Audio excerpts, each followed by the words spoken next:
Voltamos com o programa Ponto de Vista, recebe aqui o jornalista Edberto Cionera. Estamos falando sobre o Carnaval, sobre Jaraguá e em muitos momentos também a gente fala sobre a história de Alagoas.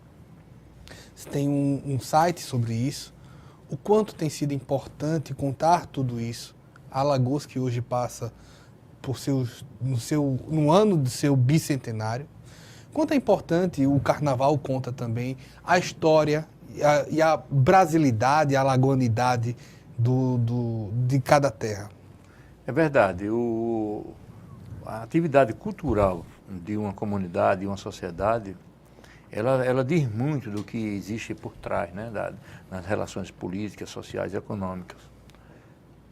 Eu acho que eu trabalho um pouco nessa área, né, na história de Alagoas, e o que eu encontro de informações, né, de como se movia a festa, de como era a rua, o popular, o que era as elites, né, a separação enorme que tinha, né, você começa a perceber o quanto a nossa elite era atrasada, né.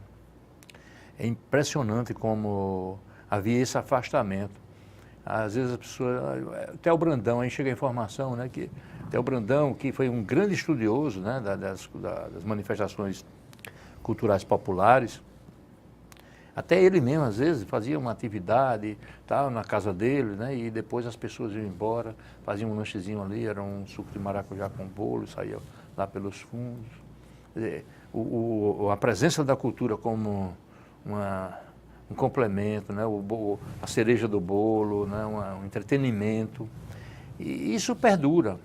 Eu era secretário estadual de Cultura em 2005 e teve um evento na Associação Comercial, meio-dia, era um almoço. Eu não me lembro quem estava promovendo, como era, não lembro. Eu sei que acho que fui representar o governador, alguma coisa desse tipo. E quando eu vou subir na escadaria, um sol, né, terrível, né, meio-dia, e na crista da subida das escadas, no cimo, tem um trio nordestino, então, um sanfoneiro, um zabumba e um triângulo, né? E não tinha ninguém em volta, aquilo era para animar. E lá dentro, no ar refrigerado, um monte de gente, né, tomando um seu uísque, um refrigerante, um salgadinho, conversando enquanto começava o almoço. E aquilo me revoltou, porque não tem sentido isso. Aquele cara que está lá fora tocando, ele foi contratado, ele ganhou, mas ele é um artista. Eles consideram um artista mesmo, e é. Então ele tem o direito de ser tratado como artista, vir para cá e cantar e dançar. Se ninguém quer ver isso, não contrate. É melhor não contratar. Vai botar o cara lá fora no sol. Eu pedi para colocar lá dentro. Fui lá, falei com o responsável, não faça isso com a cultura popular. Não é isso que eles não, quer dizer, é uma coisa para chamar a atenção. Né? A gente não tem a leitura correta do que é o que representa as nossas manifestações culturais. O quanto essas pessoas ralam para chegar a aprender a tocar uma sanfona, a formar um grupo, a compor, esse esforço todo. Então eu fui presenciando tudo isso. E nos carnavais, então, isso é também mais sério, né? Porque os carnavais antigos, você tinha um carnaval de rua, num primeiro momento, que a própria elite organizava, né? Eu me lembro em 1985, tinha uma sociedade, eu vou esquecer o nome dela agora, ela comunicava nos jornais da época que tinha solicitado à prefeitura de Maceió, na época a intendência, né, que iluminasse o trecho entre a esquina da Rua do Comércio da Senador Mendonça até a Rua do Domingos Moeda para realizar um carnaval, em 1885. Então, ela ia para a rua, né? O Bar Colombo, o Café Colombo, que era aqui na esquina do Beco São José com a Rua do Comércio. Também há movimentos ali, registro de se montar camarotes na rua, estruturas de um palco para a banda da Polícia Militar tocar dobrados durante o Carnaval, né, nesse mesmo período, de 1905, 1910. Então, a isso depois vem o Carnaval de rua e vem a questão do clube, né? Que aí realmente é uma coisa assim, você tinha em Maceió clubes com grandes atrações e você tinha a rua, um carnaval sem investimentos, né? Os jornais da época registram, né? Está ameaçado não tem dinheiro. Os prêmios que eram, assim, o desfile de blocos e escola de samba.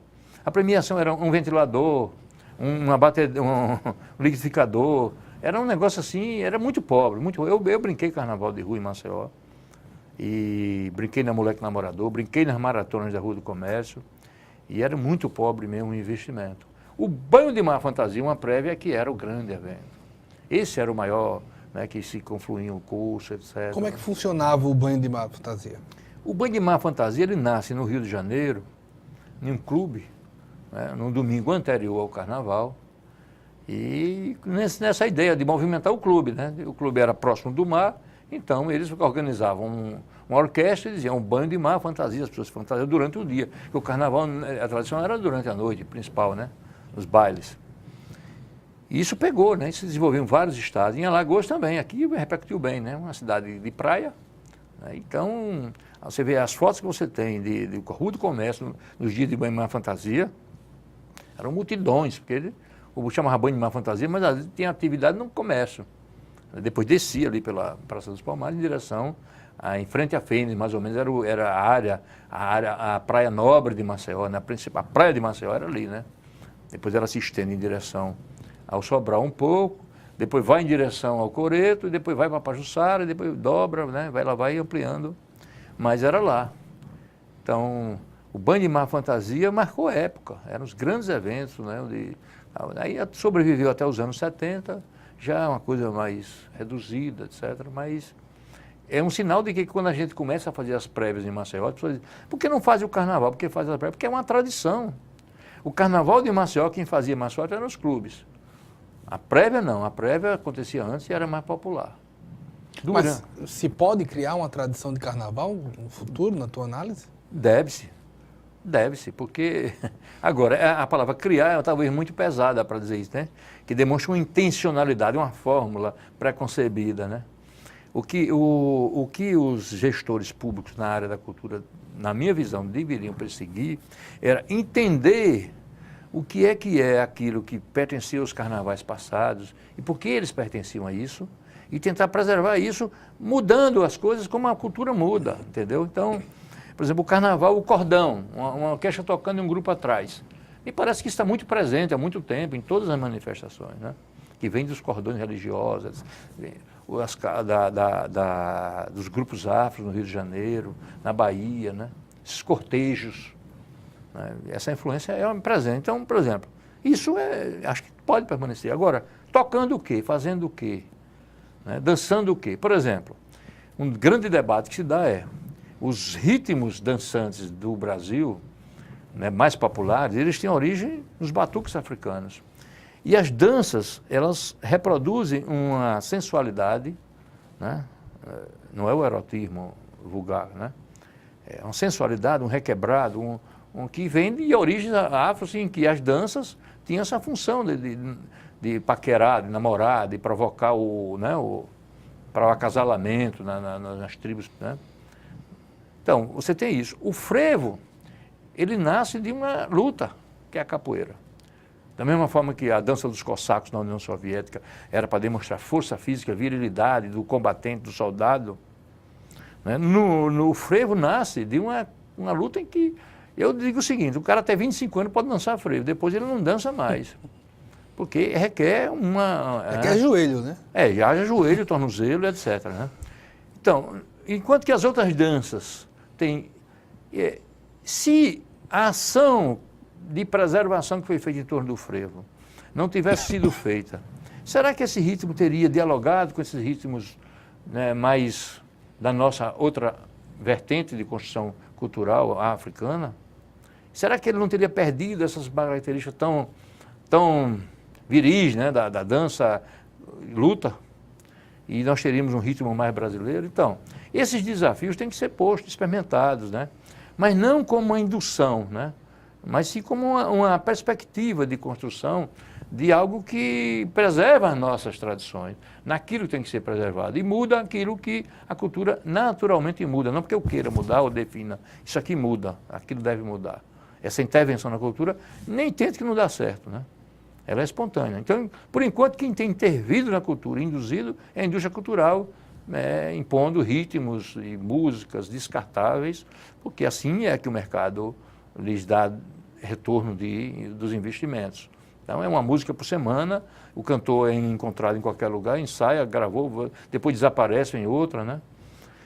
infelizmente é esse, e isso é a sociedade brasileira. Então, você tem razão quando você diz que a gente tem na manifestação do carnaval e nas demais manifestações culturais uma representação das relações políticas, sociais e econômicas da sociedade. Parte dessa história, ou muito dessa história, está no seu site.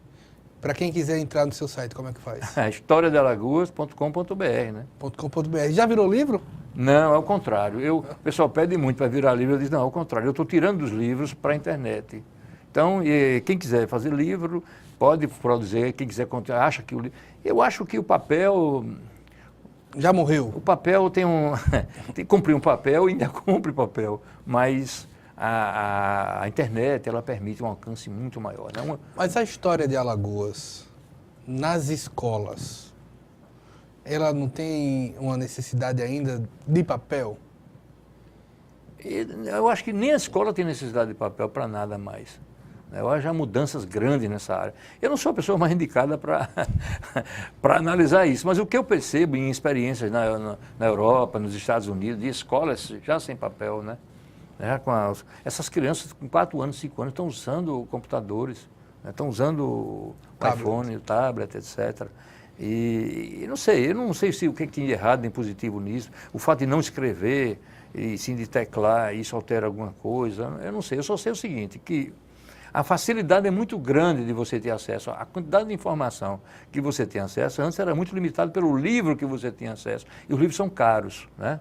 E ecologicamente incorretos, né? Você está destruindo madeira para fazer livro, né? Então, eu sei que se você colocar hoje um livro na internet, o que eles chamam de e-book, né? Então um livro que você imprimia 500 exemplares, no dia do lançamento você vendia 80, depois distribuía mais 50. Aí ele ficava depois nas prateleiras de biblioteca. Você hoje lança ele na internet e às vezes, dependendo da qualidade do livro, da importância, em um mês ele tem 100 mil acessos. Isso eu não posso nem discutir, é dado, né? é dado. Tem dado. Alcança muito mais gente. Pois bem, estou aqui com o Edberto Tizianelli, jornalista. Queria agradecer, Edberto, por tudo, por todas essas informações. Eu é que agradeço ao grande espaço que vocês sempre nos oferecem. Muito obrigado. Nós agradecemos também a você pela audiência. Esperamos uma próxima oportunidade. Esperamos que tenha aproveitado as informações sobre o Carnaval, sobre a história de Alagoas. A gente volta em uma outra oportunidade.